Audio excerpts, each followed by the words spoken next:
ಇನ್ನು ಸಚಿವ ಜಮೀರ್ ಅಹಮದ್ ಖಾನ್ ಅವರು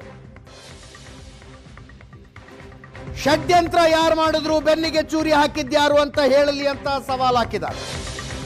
ಸಲೀಂ ಅಹಮದ್, ರಿಜ್ವಾನ್, ಅರ್ಷದ್ ಅವರು ಪತ್ರಿಕಾಗೋಷ್ಠಿ ನಡೆಸಿ ದಾವಣಗೆರೆಯಲ್ಲಿ ನಮ್ಮ ಅಭ್ಯರ್ಥಿ ಸೋಲಿಗೆ ನಮ್ಮವರೇ ಹುನ್ನಾರ ನಡೆಸಿದ್ರು, ಷಡ್ಯಂತ್ರ ಮಾಡಿದ್ರು ಅಂದಿದ್ರು.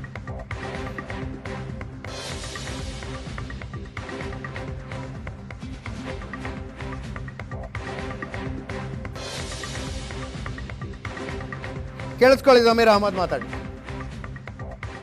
ಜಬ್ಬಾರ್ ಅವರು ರಾಜೀನಾಮೆ ಕೊಟ್ಟಿರೋದು ಯಾವನ್ನ ನಾನು ಇರಲಿಲ್ಲ, ನಾನು ರಾಜೀನಾಮೆ ಕೊಟ್ಟಿದ್ದಾರೆ ಅಂತ ಗೊತ್ತಾಯಿತು. ನಸೀರ್ ಅವ್ರಿಗೆ ಇನ್ನೂ ತೆಗಿತೀನಿ, ಡ್ರಾಪ್ ಮಾಡ್ತೀನಿ ಅಂದರೆ ಗೊತ್ತಿಲ್ಲ, ನಾನು ಕೇಳಿ ನೋಡ್ತೀನಿ, ನನಗೆ ಗೊತ್ತಿಲ್ಲ ಅದು ಏನಕ್ಕೆ ಕಾರಣಕ್ಕೆ ಅಂತ. ಏನಕ್ಕೆ ಅಂದರೆ CM ಅವರು ಏನೋ ಅವ್ರಿಗೆ ದಾವಣಗೆರೆ ಹೋಗೋಕೆ ಹೇಳಿದ್ರಂತೆ, ದಾವಣಗೆರೆ ಹೋಗಲಿಲ್ಲ ಅಂತ ಹೇಳ್ಬಿಟ್ಟು ಏನೋ ತೀರ್ಮಾನ ತೊಗೊಂಡಿದ್ದಾರೆ ಅಂತ ಗೊತ್ತಾಯ್ತು. ಯಾರನ್ನ ಎಷ್ಟು ಹೇಳಿದಾರಾ ಅಲ್ಲೇ ಮುಸಲ್ಮಾನ್ ಅಸಮಾಧಾನ ಇದ್ದಿದ್ದು ನಿಜ. ಏನಕ್ಕೆ ಟಿಕೆಟ್ ಕೇಳಿದ್ರು, ಟಿಕೆಟ್ ಕೊಟ್ಟಿಲ್ಲ ಅನ್ನೋ ಕಾರಣಕ್ಕೆ ಅಸಮಾಧಾನ. ಆಮೇಲೆ ಸರಿ ಹೋಗಿದ್ದಾರೆ. ನಾನೊಬ್ಬ ಸಾಮಾನ್ಯ ಕಾರ್ಯಕರ್ತ, ನಾನು ಜನರ ಮಧ್ಯದಲ್ಲಿ ಇರೋನು, ನಾನೊಬ್ಬ ಸೇವಕ. ನಾನು ಯಾವತ್ತೂ ಲೀಡರ್ ಆಗೋ ಕೊಟ್ಟಿಲ್ಲ, ನಾನು ಮುಂದೇನೂ ಲೀಡರ್ ಆಗೋ ಕೊಟ್ಟಲ್ಲ. ನಾನೊಬ್ಬ ಸೇವಕ, ಸೇವೆ ಮಾಡ್ತಾ ಇದ್ದೀನಿ ಅಷ್ಟೇ.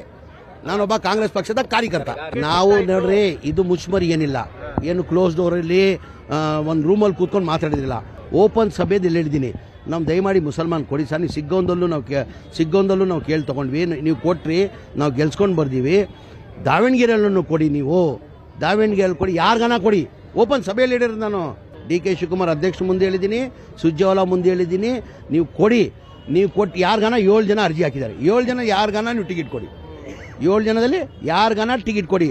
ನಾನು ಗೆಲ್ಸ್ಕೊಂಡು ಬಂದಿಲ್ಲ ಅಂದರೆ ಮಂತ್ರಿ ಸ್ಥಾನದಿಂದ ರಾಜೀನಾಮೆ ಕೊಡ್ತೀನಿ ಅಂತ ಹೇಳಿದ್ದೆ ನಾನು.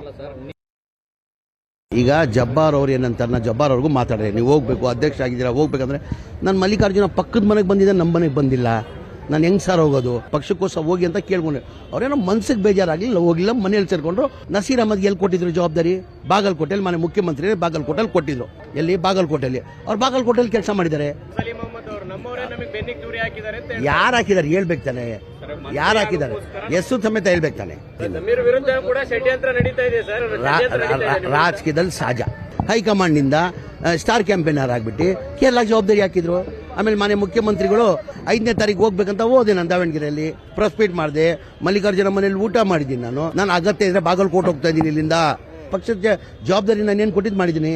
ನಾನು ಬಾಗಲಕೋಟೆ ಹೋಗ್ತಾ ಇದ್ದೀನಿ, ಇವತ್ತು ಕರೆದ್ರೆ ನಾನು ಬರ್ತಾ ಇದ್ದೆ. ನಾನು ಆ ಥರ ಗೊಂದಲ ಏನಿಲ್ಲ, ಗೊಂದಲ ಎಲ್ಲ ನಾವು ಒಟ್ಟಾಗಿದ್ದೀವಿ, ಒಂದಾಗಿದ್ದೀವಿ. ಎಲ್ಲರಿಗೂ ಮಂತ್ರಿ ಆಗೋದು ಅದು ಸಹಜ, ಎಲ್ಲರೂ ಪ್ರಯತ್ನ ಮಾಡ್ತಾರೆ. ಮಂತ್ರಿ ಆಗ್ಬೇಕಂತ ನನಗೆ ಆಸೆ ಇಲ್ಲ, ಎಲ್ಲರಿಗೂ ಆಸೆ ಇರ್ತದೆ. ಇಲ್ಲ ಸರ್, ಮನೆ ಮುಖ್ಯಮಂತ್ರಿಗಳು ಅನೌನ್ಸ್ ಮಾಡಿಬಿಟ್ಟಿದ್ದಾರೆ, ನಾನು ಹೋಗ್ಲೇಬೇಕಂತ ಅವ್ರ ಪರ್ಮಿಷನ್ ತಗೊಂಡು ಬಂದೆ ನಾನು.